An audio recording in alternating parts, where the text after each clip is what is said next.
জাতীয় ঐক্যের ডাক দিতে দেশের প্রধান রাজনৈতিক দলগুলোর পাশাপাশি ধর্মীয় নেতাদের সঙ্গে সংলাপে বসবেন অন্তর্বর্তী সরকারের প্রধান উপদেষ্টা ডক্টর মোহাম্মদ ইউনূস।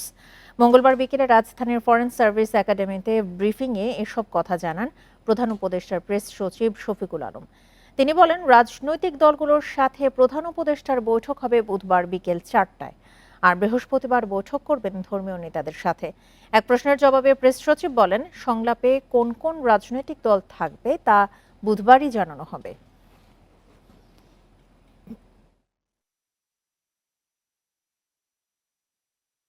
আমাদের আসলে এটা জাতীয়ভাবে ঐক্য তৈরি করে আমাদেরকে বলতে হবে যে তোমরা আসো, দেখো কি হচ্ছে, এবং অ্যাট দ্য সেম টাইম আমাদের জাতীয় ঐক্যটাও ধরে রাখা। আমাদের জাতীয় ঐক্যটা এইখানে খুব জরুরি, কারণ আমাদের দেশকে নিয়ে এক ধরনের মিস ইনফরমেশন ছড়ানো হচ্ছে। আমাদের দেশের ইমেজের একটা প্রশ্ন আছে এখানে। ত্রিপুরার আগরতলায় বাংলাদেশের হাইকমিশনে হামলার প্রতিবাদে বিভিন্ন জেলায় বিক্ষোভ করেছে বিএনপি। এছাড়া আলাদাভাবে বিক্ষোভ করেছে শিক্ষার্থীরাও। প্রতিবাদ সমাবেশে ভারতীয়দের আচরণে হতাশা প্রকাশ করেন বক্তারা। অভিযোগ করেন, ভারতীয় মিডিয়া মিথ্যা তথ্য ছড়িয়ে বিশৃঙ্খলা সৃষ্টিতে উস্কানি দিচ্ছে। আগরতলায় বাংলাদেশ মিশনে হামলা ও জাতীয় পতাকা অবমাননায় ক্ষুব্ধ সাধারণ মানুষ। প্রতিবাদে বিভিন্ন স্থানে চলছে বিক্ষোভ। মঙ্গলবার সকালে খুলনায় মিছিল বের করে বিএনপি। কেডি ঘোষ রোডে দলীয় কার্যালয়ের সামনে এই কর্মসূচি পালন করা হয়। ভারতের চিহ্নিত সন্ত্রাসী গোষ্ঠী আমাদের এই দূতাবাসগুলো আক্রমণ করেছে। আমরা ভারতীয় জনগণের বিরুদ্ধে আমাদের কোনো অভিযোগ নেই, কারণ আমরা একে অপরের সাথে সম্পর্ক রেখে চলি। কিন্তু দিল্লির সরকারের উস্কানিতে এই সমস্ত দূতাবাসগুলোতে আক্রমণ হয়েছে। ভারতীয় আগ্রাসন বন্ধ ও হাইকমিশনে হামলার বিচারের দাবিতে বরিশালে আলাদা মিছিল করেছে শিক্ষার্থী ও বিএনপির নেতাকর্মীরা। এ সময় বক্তারা বলেন, ভারতের আচরণ মেনে নেওয়ার মতো নয়। ইসকনের নেতা যিনি সন্ত্রাসী, তাকে আইনের মাধ্যমে গ্রেপ্তার করা হয়। গ্রেপ্তারের প্রতিবাদে তারা নৈরাজ্য সৃষ্টি করতেছে। বাংলাদেশের জাতীয় পতাকা তারা অগ্নিসংযোগ করেছে।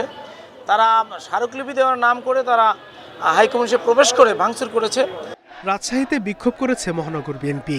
সমাবেশে বক্তারা দাবি করেন, ভারত সবসময় আধিপত্যবাদী আচরণ করে। যারা বাংলাদেশে এসে আবার নতুন করে হাসিনাকে প্রতিষ্ঠিত করার স্বপ্ন দেখছে, তাদের স্বপ্নই থেকে যাবে। কুমিল্লার দলীয় কার্যালয়ের সামনে সমাবেশ করেছে বিএনপি। সেখানে বক্তারা বলেন, শেখ হাসিনার পতনে ভারতের স্বপ্নভঙ্গ হয়েছে। বিশৃঙ্খলা সৃষ্টিতে উস্কানি দিচ্ছে দেশটির মিডিয়া। বন্ধুর মন নিয়ে এগিয়ে আসেন। আমরাও বন্ধুত্ব চাই, আমরাও প্রতিবেশীকে বন্ধু হিসাবে চাই। আমাদেরকে গোলামীর দৃষ্টিতে তাকাইয়েন না। এছাড়া ভারতকে ক্ষমা চাওয়ার আহ্বান জানিয়ে বিক্ষোভ হয়েছে বগুড়া, নাটোর সহ বিভিন্ন জেলায়। Sadequr Rahman Siddiqui, independent news. ভারতের কাছ থেকে পানির ন্যায্য হিস্সা আদায়ে জোর দিয়েছেন বিএনপির ভারপ্রাপ্ত চেয়ারম্যান তারেক রহমান। এজন্য প্রয়োজনে আন্তর্জাতিক আদালতে যাওয়ার কথা জানিয়েছেন তিনি। মঙ্গলবার বিকেলে বিএনপি চেয়ারপারসনের কার্যালয়ে এক প্রশিক্ষণ কর্মশালায় তিনি এসব কথা বলেন। বেসরকারি বিশ্ববিদ্যালয় শিক্ষার্থীদের জন্য বিএনপির আয়োজিত কর্মশালায় মত বিনিময় করেন তারেক রহমান। বলেন, জনগণের রাজনৈতিক ও অর্থনৈতিক অধিকার অর্জন না হলে কোনো সংস্কারই সফল হবে না।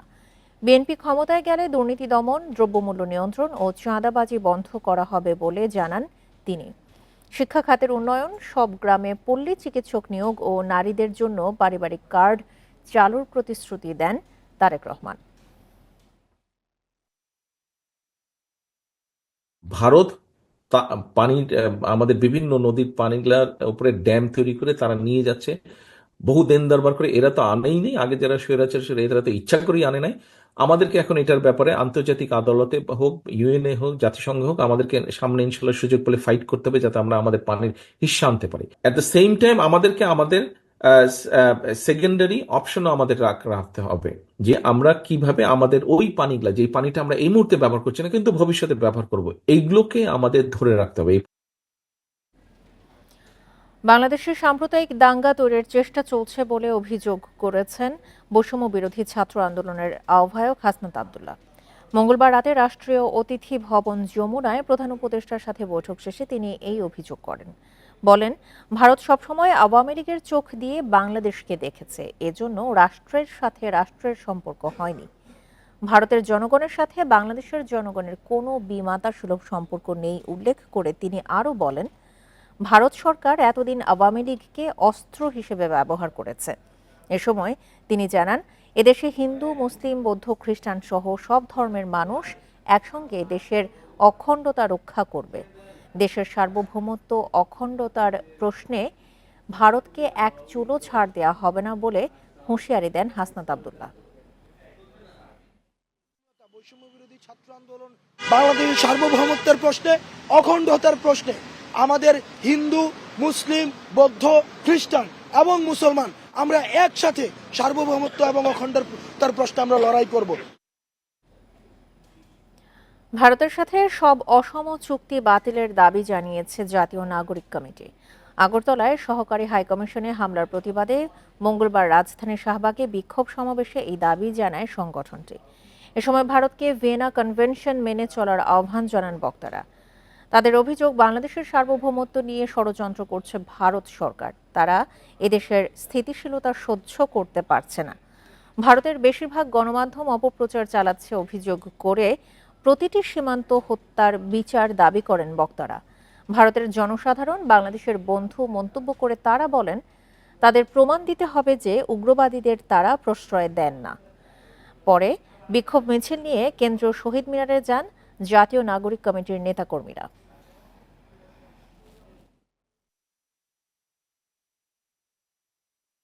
ইন্টারন্যাশনাল যে আইন রয়েছে সেটার লঙ্ঘন, আপনারা যদি সেখানে ব্যবস্থা নিতে না পারেন, আন্তর্জাতিক যে মোড়লরা রয়েছেন আগ্রাসনবাদী শক্তিকে যদি দমাতে না পারেন, বিশ্ব শান্তি শৃঙ্খলা সেখানে নষ্ট হবে।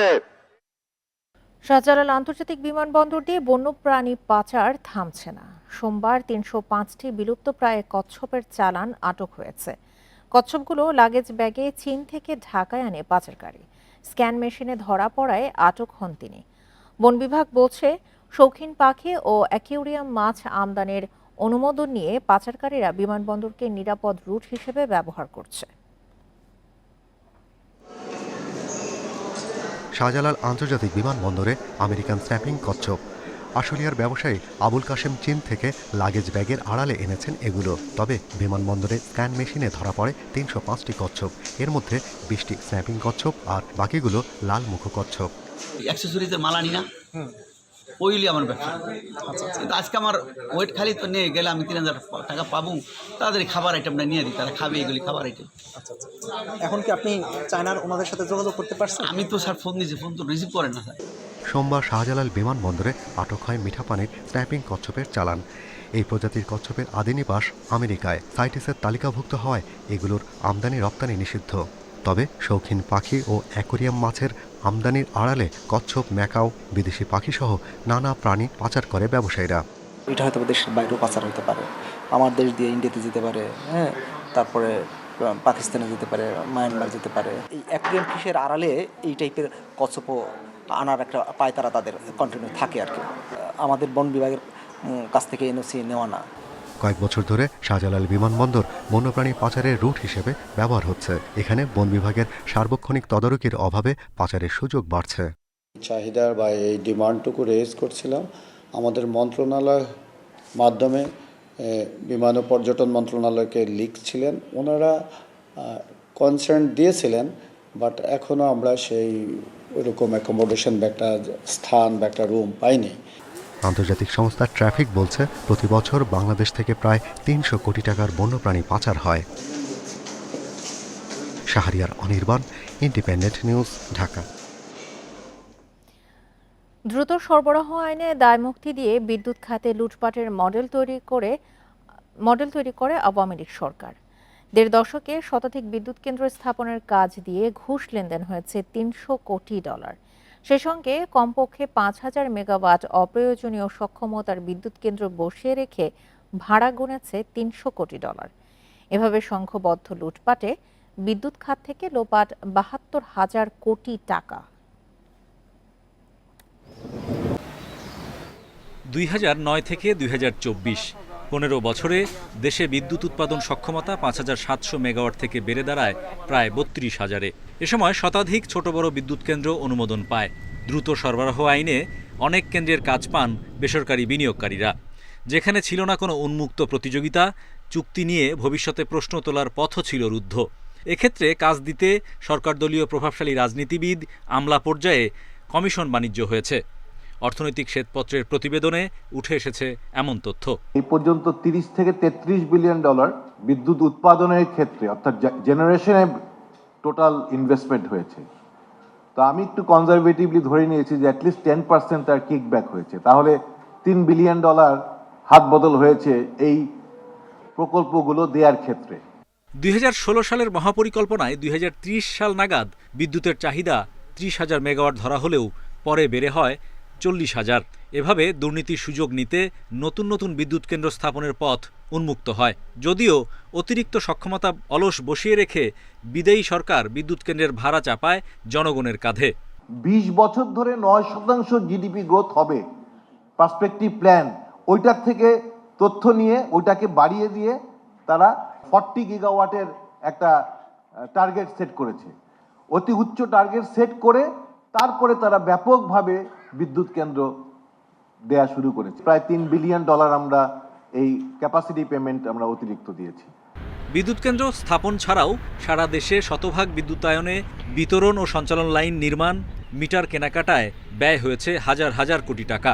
শ্বেতপত্রে এসব খাতে দুর্নীতির চিত্র স্পষ্ট হয়নি বলছেন বিশ্লেষকরা।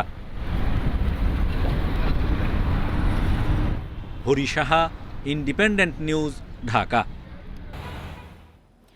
আওয়ামী লীগের আমলে 15 বছরে প্রায় 1.5 লাখ কোটি টাকা ঘুষ লেনদেন হয়েছে।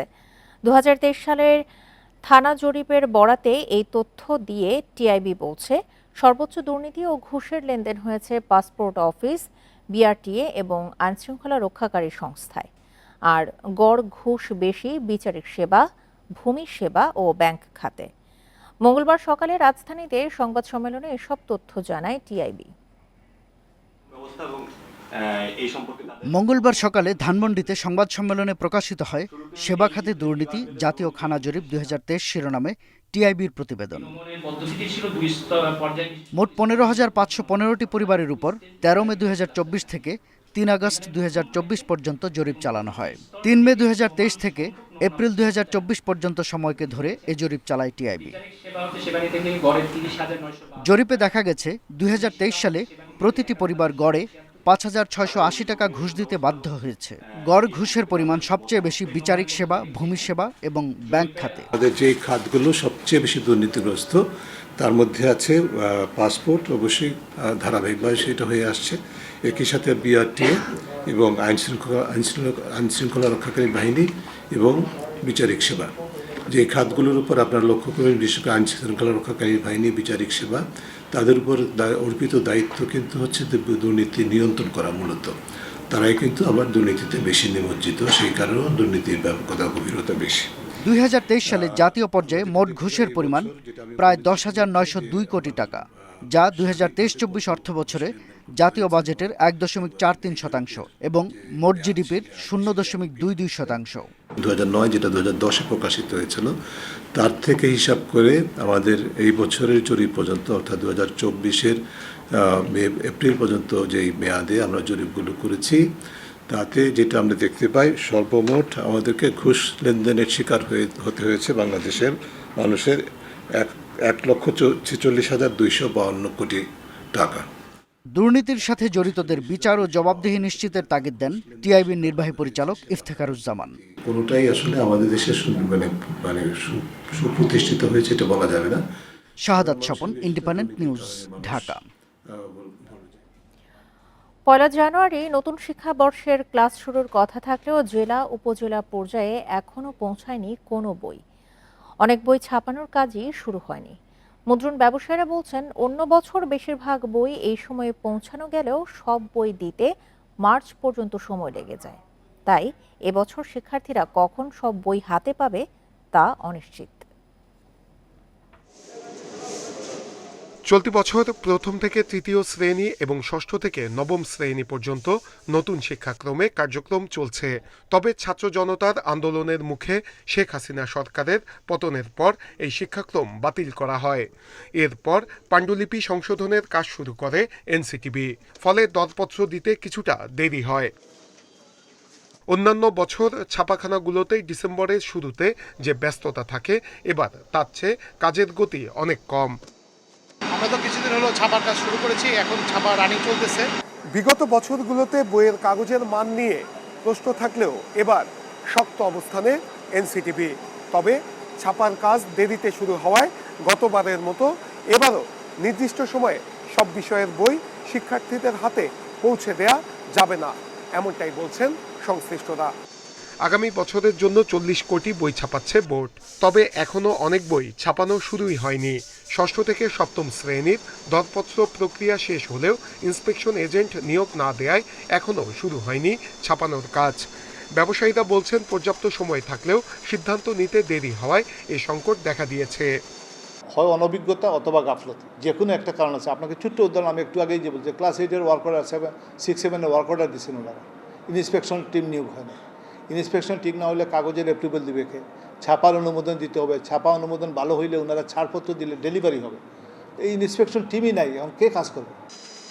অবশ্য এখনো এনসিটিবির দাবি নির্দিষ্ট সময়েই বই পৌঁছে যাবে। প্রায় অর্ধেকেরও বেশি আমরা বই ডিসেম্বরের 31 তারিখের মধ্যে যাবে। তো জানুয়ারির প্রথম সপ্তাহের মধ্যে আমরা বাকি বইগুলো দেওয়ার আমাদের পরিকল্পনা আছে, আশা করছি। এদিকে নির্দিষ্ট কিছু মিল থেকে না কিনলে কাগজ ছান না দেওয়ার অভিযোগ উঠেছে। এটিও ছাপাতে দেরি হওয়ার কারণ বলছেন ব্যবসায়ীরা। নূরে আলম, ইন্ডিপেন্ডেন্ট নিউজ, ঢাকা। চিকিৎসক নার্স না থাকায় বছরের পর বছর পড়ে আছে সেন্ট মার্টিন দ্বীপের একমাত্র সরকারি হাসপাতাল। বেসরকারি উদ্যোগে স্বাস্থ্যসেবা দেয়া হলেও প্রকল্পের মেয়াদ শেষ হওয়ায় 1 মাস ধরে তাও বন্ধ। এখন চিকিৎসার জন্য হাতুড়ে ডাক্তার আর ফার্মেসি ভরসা দ্বীপের বাসিন্দাদের।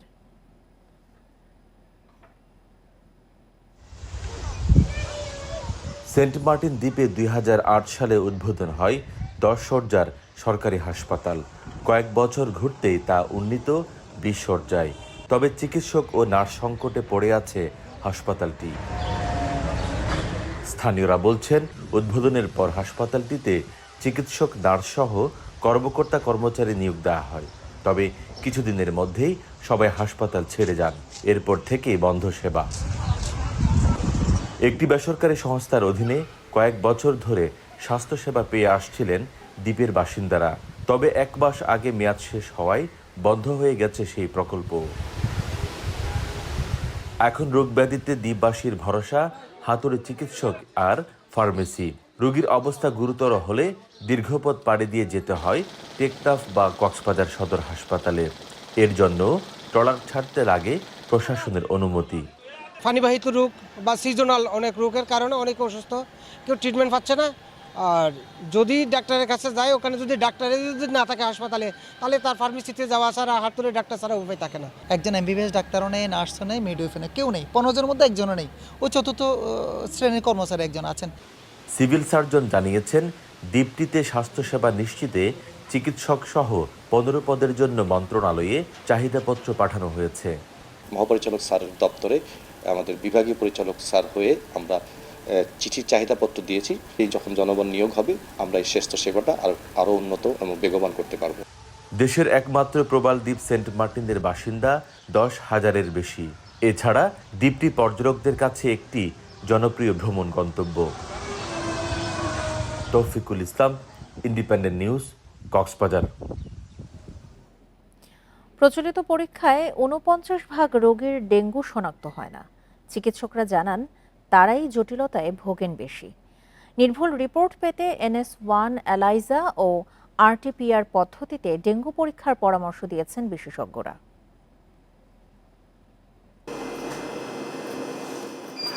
ডেঙ্গু শনাক্তে কোন ধরনের পরীক্ষা বেশি কার্যকর সেটি বের করতে গত বছর 200 রোগীর নমুনা পরীক্ষা করে national institute of laboratory medicine. এর মধ্যে RT-PCR ও এলাইজা পদ্ধতিতে 124টি নমুনায় ডেঙ্গু শনাক্ত হয়। আর NS1 ICT পরীক্ষায় ধরা পড়ে 93টি নমুনায়। গবেষণায় দেখা গেছে NS1 ICTর তুলনায় RT-PCR ও এলাইজা পদ্ধতিতে ডেঙ্গু পরীক্ষা বেশি নির্ভুল। ডেন টু সেরোটাইপের হয়তোবা জিনগত কোনো একটা বৈশিষ্ট্য চেঞ্জ হয়েছে, যার জন্য ওই ডেন টু সেরোটাইপের পেশেন্টগুলো NS1 ICTতে পজিটিভ হচ্ছে না। তো যেহেতু ডেঙ্গুর ট্রিটমেন্টে আসলে এমন কোনো পার্থক্য নাই, পজিটিভ হোক নেগেটিভ হোক আমরা CBC করলেও জানতে পারবো, কিন্তু তারপরও কেউ কেউ তো কনফার্ম হতে চায়। এই কনফার্মেশনের জন্যই যখন NS1 ICT নেগেটিভ আসবে তখন আমরা NS1 এলাইজা করার পক্ষে। NS1 ICT পরীক্ষায় সহজেই ও অল্প সময়ে ডেঙ্গু পরীক্ষা করা যায়, তবে এই পদ্ধতিতে সঠিক শনাক্তের হার 51%। ফলে অর্ধেক রোগীরই ভুল রিপোর্ট পাওয়ার শঙ্কা থাকে। এতে চিকিৎসা দেরিতে শুরু হলে রোগীর মৃত্যু ঝুঁকি বাড়ে বলে জানান বিশেষজ্ঞরা।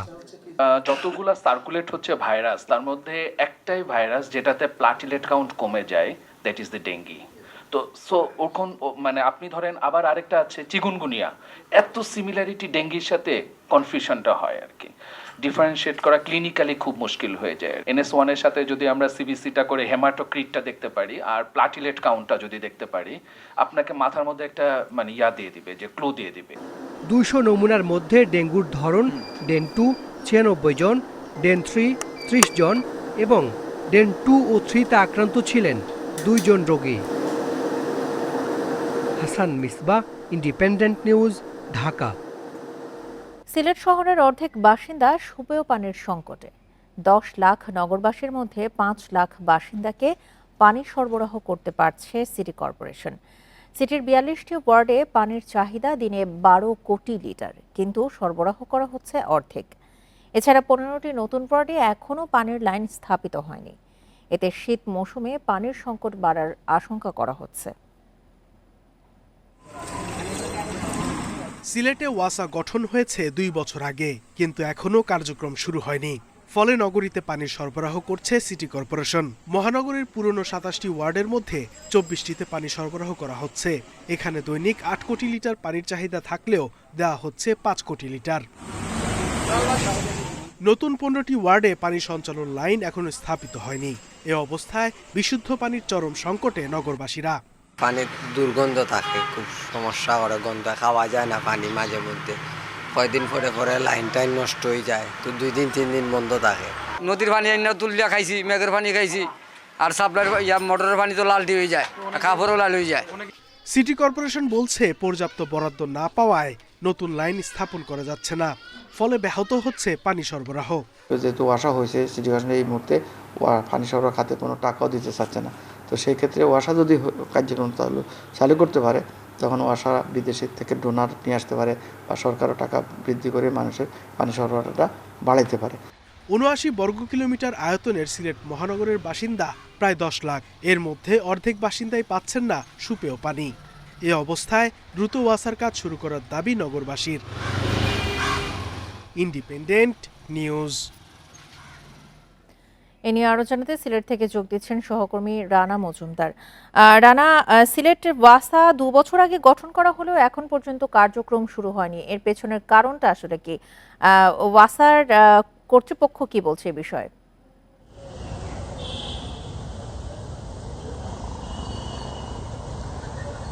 দেখুন, আসলে 2 থেকে 2.5 বছর আগে সিলেটে যে ওয়াসা সেটি গঠিত করা হয় এবং এই ওয়াসা গঠনের পর আমরা দেখতে পেলাম যে সেখানকার একজন চিকিৎসককে সিলেটের তাকে কিন্তু চেয়ারম্যান হিসাবে নিয়োগ দেওয়া হয়েছিল এবং পরবর্তীতে আসলে আমরা সেভাবে ওয়াসার কোনো কার্যক্রমই আমাদের চোখে পড়েনি এবং আমরা তার সঙ্গেও কথা বলেছিলাম।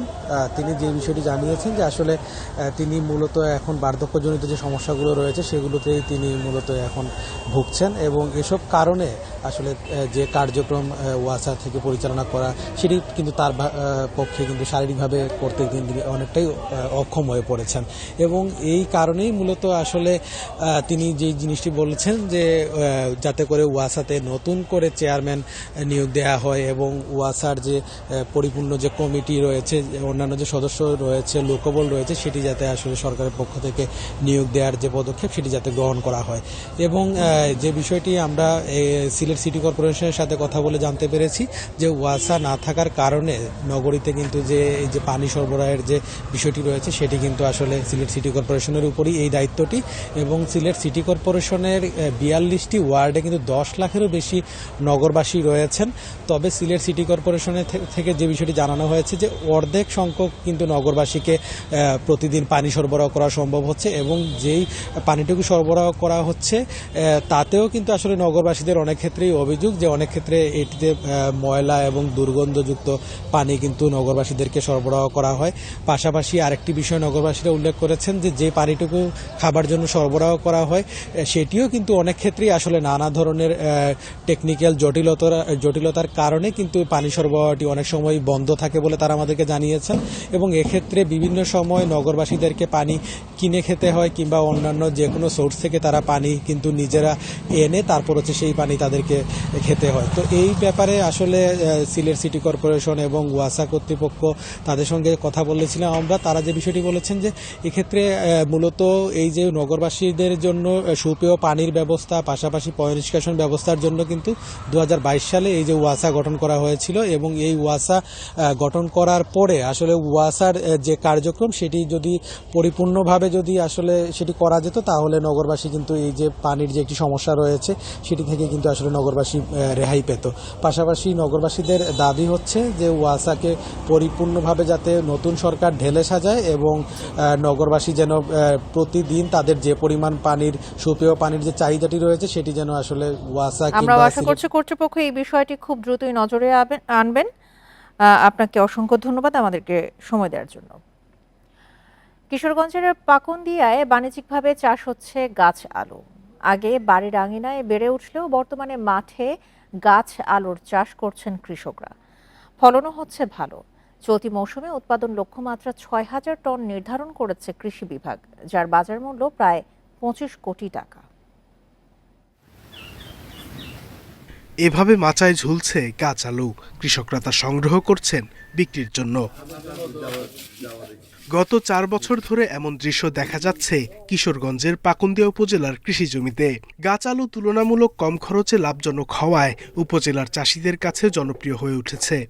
আমি গাছ আলু লাগাইছি 8 শতাংশ জায়গা, আমি 2-3 হাজার টাকা খরচ করছি, প্রায় 12,000 টাকার মতো বিক্রি হয়েছে। আরো আশা করছি আরো কিছু বেচা কেনা হবে।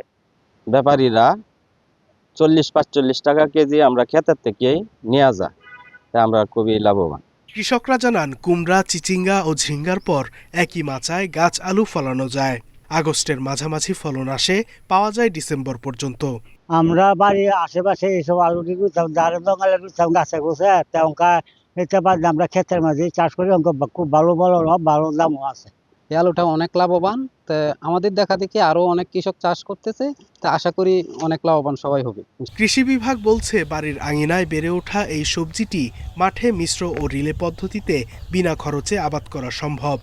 আমরা কৃষি সম্প্রসারণ অধিদপ্তর কন্দাল ফসল উন্নয়ন প্রকল্পের মাধ্যমে সারা দেশে এটা সম্প্রসারণ উদ্যোগ গ্রহণ করেছি। এটা একটা খুবই গুরুত্বপূর্ণ সবজি, এই জন্য এই সময় সবজির ক্রাইসিস থাকে। এই ক্রাইসিস মুহূর্তে এই সবজিটা একটা মানুষের চাহিদা পূরণ করতে পারতেছে এবং আমরা কাজ করে যাচ্ছি কিশোরগঞ্জ জেলার সবগুলো উপজেলায় যেন এটা সম্প্রসারণ করা যায়। চলতি মৌসুমে পাকুন্দিয়া উপজেলায় 402 হেক্টর জমিতে গাছ আলুর আবাদ হয়েছে। উৎপাদন লক্ষ্যমাত্রা ধরা হয়েছে 6,000 টন, যার বাজার মূল্য প্রায় 25 কোটি টাকা। Independent news. পদ্মায় নাব্যতা সংকটে মৈনটঘাট গোপালপুর রুটে নৌযান চলাচল ব্যাহত হচ্ছে। এতে দুর্ভোগে এ পথের যাত্রী ও নৌচালকরা। ড্রেজিং করে পুনরায় চলাচল স্বাভাবিকের দাবি ভুক্তভোগীদের। বিআইডব্লিউটি এর কর্মকর্তারা বলছেন চলমান খনন কাজ শেষ হলে আগের অবস্থায় ফিরবে চলাচল।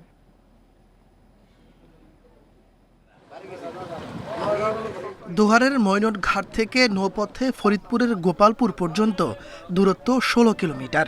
যাতায়াত সহজ ও দূরত্ব কম হওয়ায় গোপালপুর সহ আশপাশের কয়েকটি উপজেলার মানুষের কাছে এই রুট খুবই জনপ্রিয়।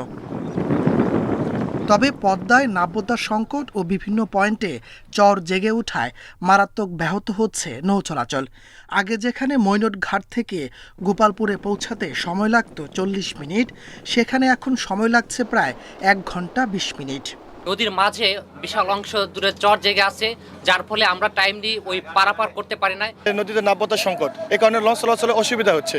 আসতেছি আমরা, হঠাৎ করে থেমে গেছে, হঠাৎ করে চরে বেজে গেছে। এ রুটে যাত্রী কমে যাওয়ায় আয় কমে গেছে নৌযান চালক মালিকদের। 18টি লঞ্চের জায়গায় দৈনিক গড়ে চলাচল করছে 5টি। এখান থেকে আগে যে যাত্রীগুলি পারাপার হতো তার থেকে মোটামুটি 50% যাত্রী কমে গেছে। সরকারের কাছে আকুল আবেদন, এটা যে দূরত্ব এই নদীটা খনন করে দেয়। বিআইডব্লিউটি এর কর্মকর্তারা বলছেন নদী খননের কাজ চলমান রয়েছে। কাজ শেষ হলে দুর্ভোগ লাঘবের আশা তাদের।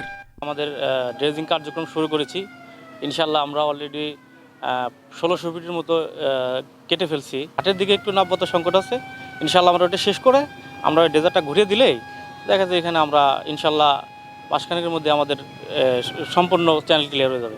প্রতিদিন এই রুটে চলাচল করে 1,500-এর বেশি মানুষ। Independent news. জাহাঙ্গীরনগর বিশ্ববিদ্যালয়ে প্রদর্শিত হলো সত্য ঘটনা অবলম্বনে স্বল্পদৈর্ঘ্য চলচ্চিত্র রুম নম্বর 2011। মঙ্গলবার সন্ধ্যা 6টা বাজার আগেই জাহাঙ্গীরনগর বিশ্ববিদ্যালয়ের জহির রায়হান অডিটোরিয়ামের সামনে ভিড় জমান দর্শনার্থীরা। স্বল্পদৈর্ঘ্য চলচ্চিত্র রুম নম্বর 2011 দেখতে লাইন ধরেন। 45 মিনিটের চলচ্চিত্রটিতে দেখানো হয় বিগত সরকারের আমলে একটি ছাত্র সংগঠনের বর্বরতার চিত্র। ফুটিয়ে তোলা হয় বুয়েট শিক্ষার্থী শহীদ আবরার ফাহাদের হত্যাকাণ্ডের চিত্র। এরকম ঘটনাটা যেন আমাদের ইতিহাসে আর পুনরাবৃত্তি না ঘটে, আমরা কখনো যেন আর এইরকম কোনো ইতিহাসের সাক্ষী না হই। হলগুলো দলীয়করণ হতে না পারে, সাধারণ শিক্ষার্থীদের জন্য নিরাপদভাবে একটা হল থাকে। সবাই ভিতরের কাহিনীটা জানতে চায়, যে ভিতরে আরো অনেক হিডেন গল্প থাকে, যেটা মানে ভয়ের কারণে এতদিন সবাই বলতে পারে নাই। চলচ্চিত্রটির পরিচালক জানান, 1 বছর আগে চলচ্চিত্রটির পরিকল্পনা করা হলেও তার নির্মাণ করা হয় 5 আগস্ট আওয়ামী লীগ সরকার পতনের পর। আমি নিজেও বিশ্ববিদ্যালয়ের শিক্ষার্থী, হলে থাকি। এটির পরিকল্পনা আরও 1 বছর আগে এসেছিল, কিন্তু তখন যেহেতু আমি হলে থাকি, আমি বিশ্ববিদ্যালয়ের শিক্ষার্থী, তৎকালীন ক্ষমতাসীন দল হলে ছিল ক্যাম্পাসে, যার কারণে আমি পরিকল্পনা হাতে নিয়ে আমার বন্ধুদের পরামর্শক্রমে আমি কাজটি করিনি। শহীদ আবরার ফাহাদ স্মরণে নির্মিত স্বল্পদৈর্ঘ্য চলচ্চিত্র প্রদর্শনীতে উপস্থিত ছিলেন তার পরিবারের সদস্যরা। এ ধরনের সাহসী পদক্ষেপ কিন্তু আসলে এখন পর্যন্ত আমরা আর দেখতে পাই নাই।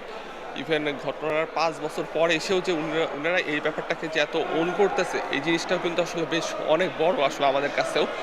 রুম নম্বর 2011-এ অভিনয় করেছেন জাহাঙ্গীরনগর বিশ্ববিদ্যালয়ের শতাধিক শিক্ষার্থী। Independent news. ইংল্যান্ড ক্রিকেট বোর্ডের অধীনে বোলিং অ্যাকশনের পরীক্ষা দিলেন সাকিব আল হাসান। বার্মিংহামে লফবরো ইউনিভার্সিটির মেডিকেল বিভাগে হয়েছে এই পরীক্ষা। চলতি বছর কাউন্টিতে সারের হয়ে একটি ম্যাচ খেলেন সাকিব। 111 রানে হেরে যাওয়া ম্যাচে 2 ইনিংসে 63 ওভার বোলিং করে 9টি উইকেট নেন সাকিব। ওই ম্যাচের প্রায় 2 মাস পর গত নভেম্বরের শুরুতে জানা যায় সাকিবের বোলিং অ্যাকশনে সন্দেহ প্রকাশ করেছেন আম্পায়াররা। বিসিবির অধীনে যে কোনো লিগে খেলতে হলে বোলিং অ্যাকশনের ছাড়পত্র লাগবে।